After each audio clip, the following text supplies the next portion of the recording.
Well, good morning, folks. Welcome back to the farm. It's extremely wet today. We're gonna go from, well, not having rain in about 2 months. I mean, we've had the odd sprinkle here and there, but cumulatively, we really had nothing. So now gonna get at least 2 inches, probably closer to 2.5 in 24 hours. So, I mean, our sponge is so dry that it can't even soak up anything. And it's just sitting and running off down the hill, and it's all accumulating down at the bottom of the hill, which is exactly where I gotta go, because I gotta go around to the sheep pen and fix a little bit of fence, because, well, sheep are sheep and they like to make holes, or at least find holes. You're testing my patience recently. So despite the rain, today's still gonna actually be an exceptionally busy day. We're kind of doing the flight of the bumblebee around the yard, mad panic, try and get all the jobs done, because we are leaving tomorrow for our anniversary road trip. And I mean, that's a big game changer, that one, because our initial itinerary was going to be an ice cream tour around the Okanagan. Now that whole place is on fire.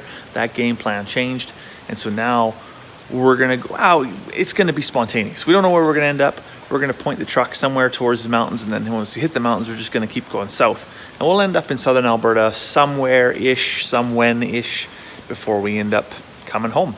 So not really sure what that's going to look like, but it's all right to be spontaneous once in a while. And you know what? In other big news, aside from the road trip, lordy, look who's 40. This guy 2 days ago, crossed the halfway line, I guess you could say. Made it to the official midlife mark. So I don't know what's going to happen now, if I'm going to buy a Corvette or I'm just going to have a massive heart attack. Either way, I'm sure it's going to be a time. But I'm probably not going to have either of those, thankfully. Don't know what I'd ever do with a Corvette.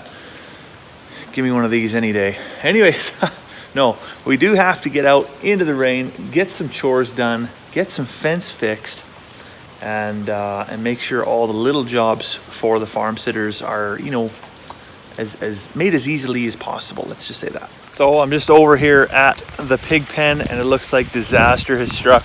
We got this big bulk blue bin that's full of grain, or was full of grain, and I don't know what kind of wild animal we had in here last night, whether it was a moose or an elk or whatever, but has come by and destroyed the lid on the bin, tipped the bin over. A third of the grain is now laying on the ground. What wasn't laying on the ground was open now to the rain, and it's pouring. It's pouring. That's exactly what I didn't need, but again, these are the cards we're dealt. This is what we got to deal with, I guess. Anyway, so I'm going to get the pigs their slop, and I don't even think I'm going to bother cleaning that up. I'll let the chickens come by and clean that up when it stops raining. I'm going to have to figure something else out for this bin so that the lid stays on it. But I really, it makes me wonder what the heck kind of critter comes by, because it caved that lid in completely. So thanks, whatever that was, I guess. I'm just down here in the dugout pasture with the girls. They are not looking too happy. The dugout, amazingly, with the little amount of rain that we've had, has dropped almost 3.5 feet from its level in the spring. So that's incredible. Just with the sheep drinking out of it, natural evaporation, and whatever's soaking up in the ground around it. But we actually had to fence off a whole nother section of our pasture to allow the sheep to have additional grazing space this year. This little paddock alone, the first year we put them in here, we had, what do we have? 5 ewes and their lambs, and that kept them all year, no problem. And then we've come up obviously to 10, and then we had to put them next door in the little pie-shaped piece. But they would still have grass in here till probably this time of year, end of August-ish, and then they'd have to finish off the year next door. This year, we're running 15 ewes and their lambs. I think we've got 26 lambs this year. We sold a couple along the way, but we ran out of grass here in July. And so we had to do, fence quite a big little paddock area off there. There was already a fence line there, but it was just barbed wire. So we had to put up this 4x4 page wire to keep the sheep in. And that's what I'm working on today, because 2 of those fences in that paddock were already pre-fenced. One was with buffalo wire, another was with wood paneling. And they're still finding a way out. And I need to know where that way out is, because if they're out and we're home, no big deal. I can go down there 5 minutes, they're back in where they're supposed to be. But if we're gone for a week and the farm sitters are here fairly safe to say that if somebody that they're not familiar with comes out in the field, away they go, they're off on a march. And I don't want that kind of headache for somebody else. So I just got to walk this rail fence here, and I'm looking for little holes, and you can see there's one down here where we've had some spring runoff, and it's obviously flowed under here and gone that way. Now, I couldn't crawl through that, and I wouldn't think that a 200-pound ewe could crawl through that, but sheep are funny things. Not funny, haha, not funny like a clown, not Joe Pesci funny.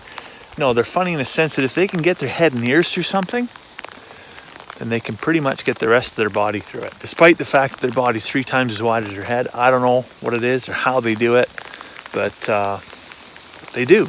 They're tricky like that. So that's one potential spot. I'll have to find, I'm not going to find a board that's going to go in there because there's nothing to nail to but dirt. But if I can find a log or something like that I can roll up against the fence, that's going to be my best friend to plug that hole.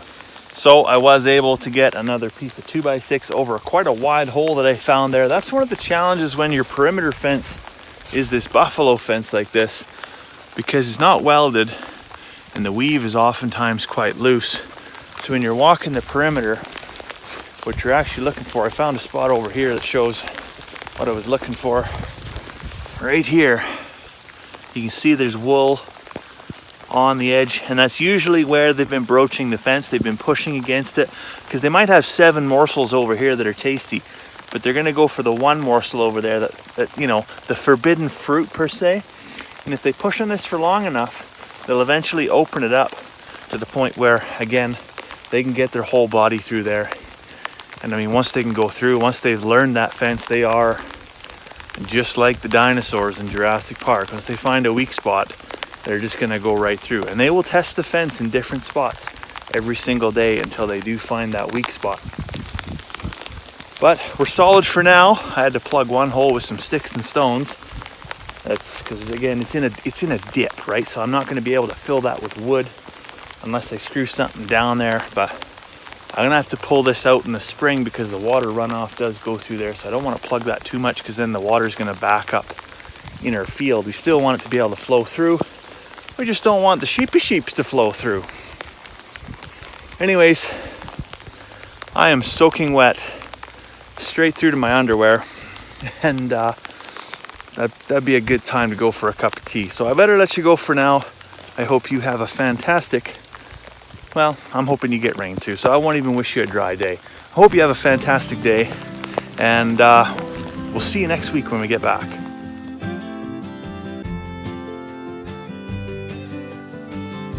If you made it back this far into the video, well, congratulations.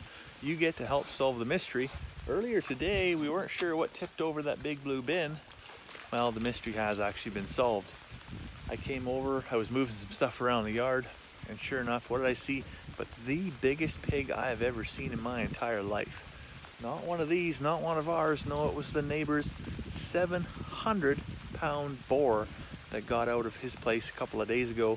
Came over for a visit, so glad to see that mystery solved, and we just walked it home nice and gentle. Everything was calm, and he's where he's meant to be. So I'm actually going to go for my cup of tea now, so I'll let you go for now. I hope you have a fantastic week, and we'll see you when we get back.